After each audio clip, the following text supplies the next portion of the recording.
मेरा एक जान पहचान वाला था, वो ब्रह्मचर्य का नाश बहुत बुरी तरह से करता था। पहले जब वो सिंगल था, अब तो मैरिड है। तो वो क्या करता था, फिर शराब पीकर फिर गंदी पिक्चरें देख कर फिर ब्रह्मचर्य का नाश करता था। साथ में एक दो और नशे करता था।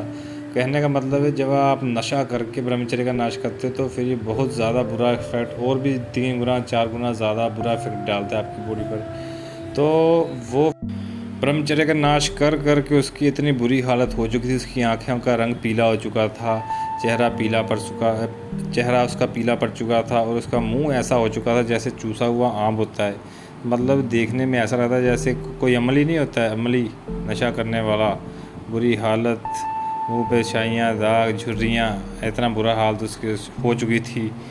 और फिर मतलब थका हुआ रहना, से शाम को नशा करके ब्रह्मचर्य का नाश करके सो जाना। सुबह उठना नहीं, 10-10 11-11 बजे तक उठा नहीं जाता है। मतलब इतनी गंदी रूटीन हो चुकी उसकी। तो फिर वो क्या, उसकी शादी हो गई, उसकी हो गई शादी। तो मैंने उसको एक बार बताया, वैसे तो मैं किसी को बताता नहीं, कोई लोग मजाक उड़ाते हैं। कभी आप भी किसी को कभी मत बताना इस चीज़ के बारे में, जब तक कोई आपसे खुद ना पूछे कि भाई आप क्या करते हो। जैसे आप कल को ब्रह्मचर्य का भी पालन करते हो, अगर आपके फेस पर ग्लो वगैरह है, आपसे कोई पूछ रहा है, आपकी लाइफ में चेंज आ रहा है, फिर आप बता सकते हैं। अगर आप ज़बरदस्ती किसी को बताओगे तो शायद वो आपका मजाक उड़ाएगा। मैंने भी ऐसे उसको बताया कि भाई अपना जो सीमन है इसको सेव करना स्टार्ट कर। तो उसने माना नहीं, वो मेरा मजाक उड़ाने लग गया। तो फिर वही उसकी रूटीन चलती रही। उसकी शादी हो गई। शादी के बाद क्या हुआ था कि उसका ब्रह्मचर्य नाश कर करके नशे करने के बाद उसका जो सीमन, उसके तो शुक्राणु भी कम हो गए, और उसका जो सीमन था वो पानी जैसा पतला हो गया। मतलब उसका जो बीज था वो कमज़ोर हो गया।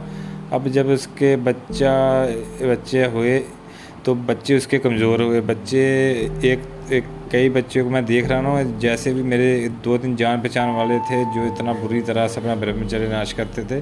किसी के बच्चे से चला नहीं जाता, किसी को सुनाई नहीं देता, किसी का हाइट नहीं इंक्रीज़ होती, किसी से बोला नहीं जाता। तो ऐसे केसेस बहुत ज़्यादा आ रहे हैं। तो लोग फिर डॉक्टरों की तरफ भागते, पता नहीं क्या हो गया। तो ये बात है।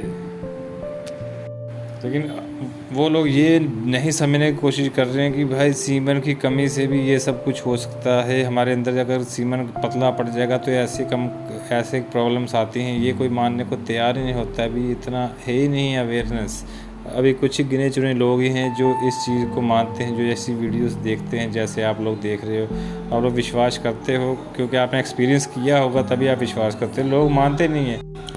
आई होप आप इन सब चीज़ों का ध्यान रखेंगे, ब्रह्मचर्य को नाश नहीं करेंगे, अपनी लाइफ को वेस्ट नहीं करेंगे। तो आज के लिए इतना ही। Stay motivated, take care.